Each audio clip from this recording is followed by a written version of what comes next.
आज हम करेंगे मैथ्स का एक बहुत इम्पॉर्टेंट टॉपिक जिसकी वजह से जो स्टूडेंट्स हैं बहुत डिस्टर्ब रहते हैं, कैलकुलस, जिसको हम सिंपल डेरिवेटिव्स भी कहते हैं। तो सिंपल डेरिवेटिव्स कराऊंगा, लेटर ऑन पार्शियल डेरिवेटिव्स और टोटल डेरिवेटिव्स पे भी शिफ्ट होऊंगा। तो सिंपल डेरिवेटिव सिंपल वर्ड्स में क्या होता है? सिंपल डेरिवेटिव्स में हम एक वेरिएबल के चेंज होने से दूसरे वेरिएबल में क्या चेंज आता है उस चीज़ को निकालते हैं। इसको और स्पेसिफिकली इसको और थोड़ा आसान करेंगे। उसके लिए मैं थोड़ा सिंपल डेफिनेशन लिखता हूँ। Under this we discuss change we discuss change in the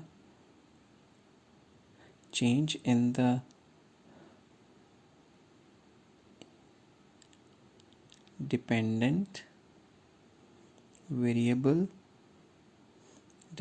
variable as a result of change in independent variable। दो वेरिएबल होते हैं, एक डिपेंडेंट एक इंडिपेंडेंट। क्या होता है अभी बताता हूँ।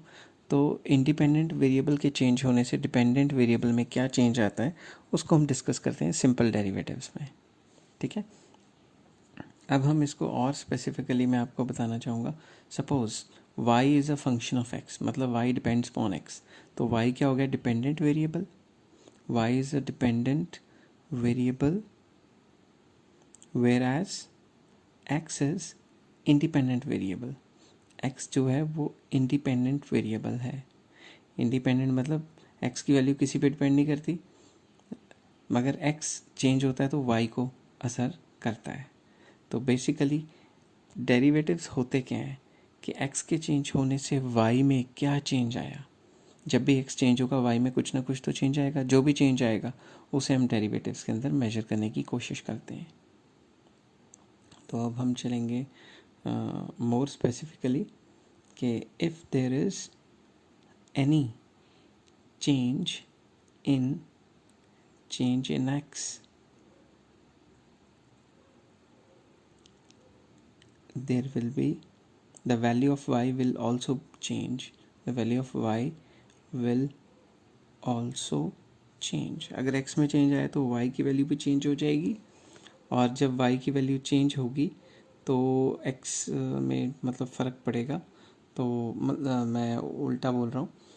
सिंपल वर्ड्स में जब भी x चेंज होता है तो y चेंज होगा। सिंपल सी बात है, जो भी चेंज होगा उसे सिंपल डेरिवेटिव कहेंगे।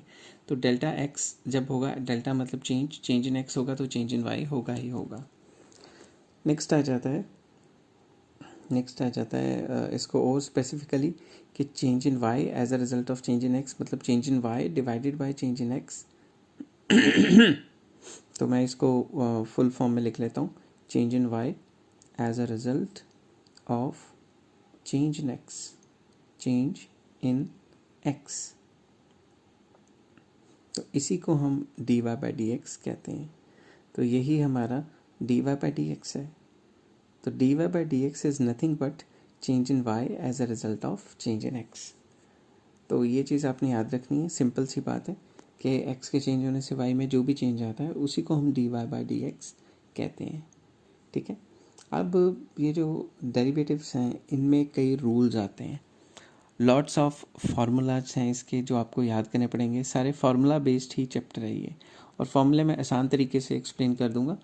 तो सबसे पहला है आपका पावर फंक्शन रूल।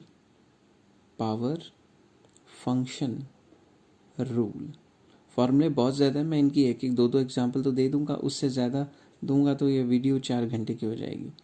तो पावर फंक्शन रूल कहता है कि अगर हमें कोई भी ऐसा वेरिएबल गिवन है जो इंडिपेंडेंट वेरिएबल है, अगर उसका पावर है, if y is equals to x की पावर n, x के इंडिपेंडेंट वेरिएबल और इसका कोई पावर है, तो इसका फार्मूला होगा dy by d x is equals to power आगे आ जाएगी n और पावर में से एक माइनस। ठीक है, तो n x raise to power n minus 1 will be the formula. ठीक है, तो ये बात आपने याद रखनी है। हिंट दे रहा हूँ आगे, y is equals to x raise to power n, then dy by d x is what x power n, और n आ जाएगा आगे और पावर में से हो जाएगा एक माइनस। ठीक है, ये बात आपको याद रखनी है। और ये भी कह सकते हो पावर आगे आ गई, फिर पावर में से ही एक माइनस हो गया, power x to the power -1, that will be the formula जो आपको याद करना है। ठीक है, तो मेन फार्मूला बेस्ड है ये, तो फार्मूला के बिना यहाँ कुछ नहीं है, फार्मूला आपको याद करना ही पड़ेगा।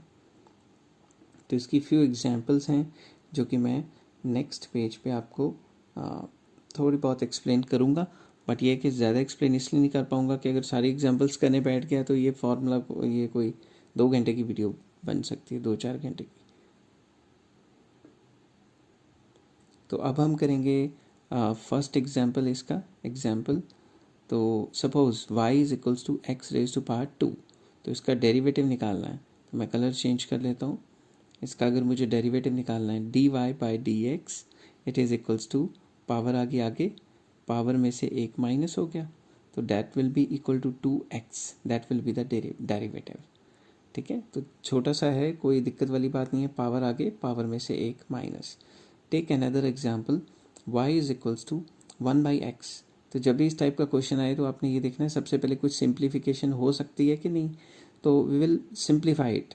जब 1/x होता है तो x को ऊपर लेके जाएंगे और इसकी जो पावर है, पावर x की 1 थी, तो उसका साइन चेंज हो जाएगा, तो ऊपर जाके वो -1 हो जाएगा। तो डेरिवेटिव निकालेंगे तो -1 आगे और पावर में से -1, तो ये जगह -1 एक्स रेज टू पावर -2, और x की पावर -2 है ना, तो दोबारा इसको नीचे ले जाएंगे तो वो x की पावर 2 रह जाएगी। तो ये कुछ सिंप्लीफिकेशन के रूल्स हैं, वो सबसे पहले आने चाहिए आपको, तो डेरिवेटिव कर पाओगे। Third, y is equals to under root X, under root या square root of X. Square root को हम ऐसे भी तो लिख सकते हैं कि x की पावर 1/2, क्यूब रूट होता तो x की पावर 1/3 लिख देते। तो अब अगर हम डेरिवेटिव लेते हैं इसका dy by d x, that is equals to power आगे और पावर में से 1 माइनस। तो अब हम क्या करेंगे, 1/2 x को अगर सॉल्व करेंगे 1/2 -1, that will be equal to -1/2। LCM भी ले सकते हो, मगर सिंपल है, हाफ -1 इज -1/2। तो हम करेंगे 1/2 इंटू एक्स की पावर 1 ओवर एक्स की पावर 1/2, क्योंकि पावर माइनस है नीचे जाके प्लस हो जाएगी, तो हम इन दोनों को मल्टीप्लाई करके 1 ओवर 2 अंडर रूट एक्स भी लिख सकते हैं, क्योंकि एक्स की पावर 1/2 है। तो बेसिकली इसमें सिंप्लीफिकेशन एक बहुत इंपॉर्टेंट रोल प्ले करती है, इसीलिए 90% बच्चे कर नहीं पाते, क्योंकि उनका बेसिक मैथ्स क्लियर नहीं होता। एक और example, y is equals to x, x की पावर a, देन अगर इसका डेरिवेटिव निकालेंगे तो ये जो a पावर है, a पावर ये आगे आ जाएगी, a पावर आगे आ जाएगी और पावर में से ही एक माइनस हो जाएगा, that will be the answer. एक और क्वेश्चन करने की कोशिश करें इसका, तो इसका एक और क्वेश्चन जो बनता है वो बनता है y is equals to simple x। अब जिसकी कोई पावर नहीं होती उसकी पावर क्या होती है, 1। तो आपको ये बात याद रखनी है, जिसकी कोई पावर नहीं लिखी हुई उसकी 1। तो अगर इसकी पावर 1 है तो हम क्या करेंगे, पावर आगे पावर में से एक माइनस, तो 0। Anything raise to power 0 is 1, किसी की भी पावर 0 हो जाए तो वो 1 हो जाता है, तो आंसर क्या आ गया, 1। ये रूल को मैं साइड पे लिख लेता हूँ कि anything raise to power 0 is 1। It is basic rule of mathematics. तो आपको बेसिक रूल ऑफ मैथमेटिक्स आने चाहिए, उसमें कोई दो राय नहीं है। तो anything raise to power 0 is 1। तो ये वाले रूल के कुछ एग्जांपल्स हो गए हैं। अब मैं नेक्स्ट रूल पे चलूँगा। सेकेंड रूल आपका आ जाता है extension of power rule. I'll write extension of power rule. यहाँ मैंने 1 दी है तो वहाँ मैं 2 दे देता हूँ। तो second rule is extension of power rule. Extension of power rule भी एक स्पेसिफिक फॉर्म में आता है। अगर इस फॉर्म में क्वेश्चन आ रहा है तभी आप इसको लगाओगे, वरना नहीं लगाओगे। तो मैं इसको अंडरलाइन कर लेता हूँ, आपको फिर समझाता हूँ कि अगर इस फॉर्म में क्वेश्चन आए, जिस फॉर्म में मैं लिखने लगा हूँ अभी, तभी ये रूल लगेगा। अगर इसके इधर उधर होगा तो रूल डिफरेंट लगेगा। For example, if y is equals to ax plus b raise to power n, तभी ये रूल लगेगा। ब्रैकेट होनी चाहिए, ब्रैकेट के अंदर दो ही चीज़ें होनी चाहिए, एक के साथ x होगा, दूसरे के साथ x नहीं होगा, और ब्रैकेट के अंदर पावर नहीं होगी, ब्रैकेट के बाहर पावर होगी। अगर इसमें ऐसा क्वेश्चन आए तो पावर आगे पावर में से एक माइनस इंटू एक्स के साथ जो भी नंबर है वो बाहर लेके जाना है, एक्स के साथ। ठीक है, ये बात याद रखनी है। तो सिंपल वर्ड्स में अगर किसी को समझाना है तो दो ही वेरिएबल होने चाहिए, एक के साथ एक्स, एक के साथ एक्स नहीं। अगर दोनों के साथ एक्स हुआ तो फॉर्मूला कोई और लगेगा, वो फॉर्मूला मैं आगे करवाऊँगा। For example y is equals to 3x plus 10 raise to power 5। तो इसका फॉर्मूला क्या बना, कलर चेंज करते हैं, dy by d x it is equals to power आगे और पावर में से 1 माइनस इनटू एक्स के साथ जो भी है वो बाहर, दैट इज़ 3। तो नेक्स्ट स्टेप में 3 और 5 को मल्टीप्लाई करेंगे, आ गया 15 और बाकी 3x plus 10 raise to power 4, कहानी ख़त्म। तो ये छोटा सा ही है, बस आपको सिंप्लीफाई करने में प्रॉब्लम आएगी, आपको सिंप्लीफाई करना पड़ेगा। अगर आपको सिंप्लीफिकेशन नहीं आती तो आपको पहले सिंप्लीफिकेशन के रूल्स सीखने होंगे। Take next example, y is equals to 10 minus 3x raise to power 5। तो dy बाई डी एक्स क्या हुआ, पावर आगे आ गई 5 और पावर में से एक माइनस हो गया। यहाँ पे ट्रिक क्या है, पावर में से एक माइनस मल्टीप्लाई बाय एक्स के साथ क्या है -3।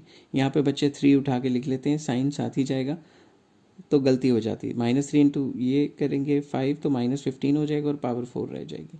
तो यहाँ पे ट्रिक था कि माइनस साथ के साथ ही जाएगा, नहीं तो आपका आंसर गलत हो जाएगा। Next example, y is equals to √4x plus 9। तो सबसे पहले हम इसको सिंप्लीफाई करेंगे, हम लिखेंगे 4x plus 9 raise to power 1/2। तो अब dy बाई डी एक्स निकालेंगे तो क्या होगा, पावर आगे आ गई और पावर में से 1 माइनस इनटू एक्स के साथ जो भी है वो बाहर। तो अब अगर इसको सॉल्व करेंगे 2 1 ज़ा 2, 2 2 ज़ा 4, तो आगे आ जाएगा 2 और ये हो जाएगा 4x plus 9 raise to power -1/2, क्योंकि half minus 1 is minus half. तो फर्दर इसको करेंगे तो ये आ जाएगा 2/4x प्लस 9, क्योंकि पावर माइनस में है तो वो प्लस हो जाएगी नीचे जाके। और अगर इसको फर्दर लिखेंगे तो आ जाएगा 2/√4x प्लस 9, क्योंकि पावर 1/2 इज़ अंडर रूट। तो आई होप आपको ये सिंप्लीफिकेशन हल्की फुल्की सी समझ आ गई होगी, क्योंकि ये चीज़ें प्रैक्टिस से क्लियर होंगी, ये एकदम से ऐसे क्लियर नहीं होंगी कि आप एकदम से कोई आइंस्टाइन बन जाओ, ऐसा नहीं होता। जितना प्रैक्टिस करोगे उतना ही ये निखर के सामने आएगा। नेक्स्ट चीज़ जो है वो है इसका नेक्स्ट चीज़ जो है वो है आपका third rule, derivative of constants. तो कांस्टेंट्स का जो डेरिवेटिव है वो आपने निकालने हैं। कांस्टेंट्स के डेरिवेटिव जो हैं वो बहुत आसान होते हैं और कांस्टेंट्स के डेरिवेटिव में हमें कोई दिक्कत का सामना नहीं करना पड़ता। कांस्टेंट्स के डेरिवेटिव में मतलब आपको वेरिएबल नहीं गिवन होगा। जैसे for example y is equals to k, x तो गिवन ही नहीं है, where k is any constant. जो k है वो कोई भी एक कांस्टेंट नंबर है, k is any constant number.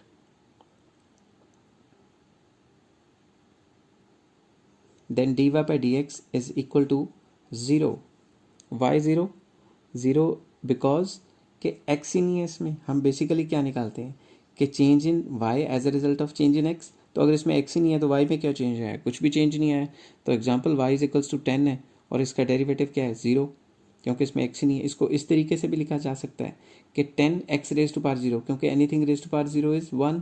तो 10 इंटू 1 10 ही हुआ ना, तो पावर आगे आई जब 0, जब पावर आगे आई और पावर में से एक माइनस हुआ तो वहीं कहानी ख़त्म हो गई। ठीक है, तो अगर हम ये देखें तो ये सारा का सारा 0 आ जाता है। तो बेसिकली हम इसमें ये डिस्कस करते हैं कि अगर इसमें इस तरीके के क्वेश्चन आते हैं और इसमें हमें कोई कहते हैं कि चेंज इन y निकालो as a result of change in x, तो कोई चेंज नहीं आएगा क्योंकि इसमें x नहीं है।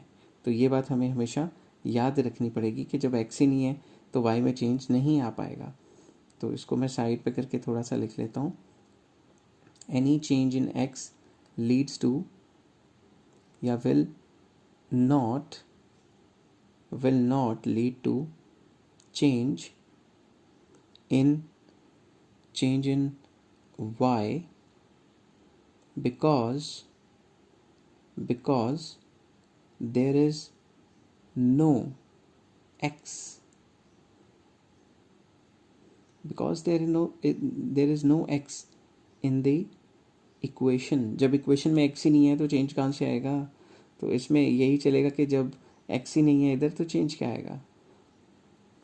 तो पार्ट 2 ये था पार्ट 1। पार्ट 2 मैं जल्द से जल्द अपलोड करने की कोशिश करूँगा। इसकी प्रैक्टिस करने की आप लोगों को बहुत ज़रूरत है। सिंप्लीफिकेशन में प्रॉब्लम्स आती हैं, तो सिंप्लीफिकेशन आनी चाहिए। तो आई होप आपको थोड़े बहुत फॉर्मूले समझ आ जाए होंगे। तो आज के लिए इतना ही। Take care, bye bye.